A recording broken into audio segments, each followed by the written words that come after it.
billahi minesh-shaytanir-rajim. Bismillahir-rahmanir-rahim. I am teacher Abdul-Rashid Wani from UPS Sapanyaro. My class is today मेरा जो class जो आज है वो है प्यारे बच्चों जमात 5वीं, मजमून है उर्दू और मौजू जो है वो है गुफ्तगू के आदाब। क्योंकि प्यारे बच्चों हमने ये सबक गुफ्तगू के आदाब पढ़ लिया है। आज हम इसके सवाल कर रहे हैं। आज हमें सवाल नंबर 4 करना है, सवाल नंबर 6 करना है। सवाल नंबर 6 है, दर्ज झील अल्फाज की ज़िद की सख्त, गोरा, अच्छाई, नफरत और सच। तो हमें क्या लिखना है इन अल्फाज की ज़िद। ज़िद का मतलब है अपोजिट। तो जवाब में मैं लिखूंगा डियर स्टूडेंट्स, यहाँ पर मैं लिखूंगा लफ्ज़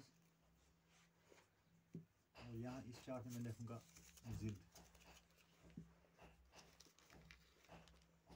तो पहला लफ्ज़ जो है वो है सख्त। सख्त का ज़िद आएगा बच्चों नरम, इसका ज़िद आएगा नरम। दूसरा लफ्ज़ है गोरा। गोरा का मतलब है सफ़ेद, तो सफ़ेद का अपोजिट जो आएगा वो आएगा काला। तीसरा अच्छाई। अच्छाई मतलब वो गोरो असल, अच्छाई का आएगा बुराई। फिर है नफरत। नफरत का ज़िद आएगा बच्चों मोहब्बत।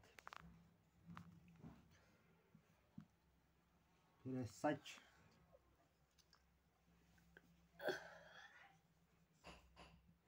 सच का आएगा झूठ। सच को पुज गोरो झूठ। तो गोरो इगो लफ्ज़ इगो ज़िद। सख्त गो मजबूत दुर आती नरम। गोरा गो गोरो सफ़ेद आती काला काला कृहन। अच्छाई का असल करो आती बुराई बुर करो। नफरत आती मोहब्बत। सच गो पोज गोरो आती झूठ। गोरो आज करो सवाल नंबर 6, पगह करो सवाल नंबर 7 इंशाल्लाह। तो ये तुझो कॉपी पे बेगस ये गोरो याद कर सत तो उम्मीद यम गई तुम कह डिफिकल्टी तम गई मे फोन कर। बाकी वसलम आज गो।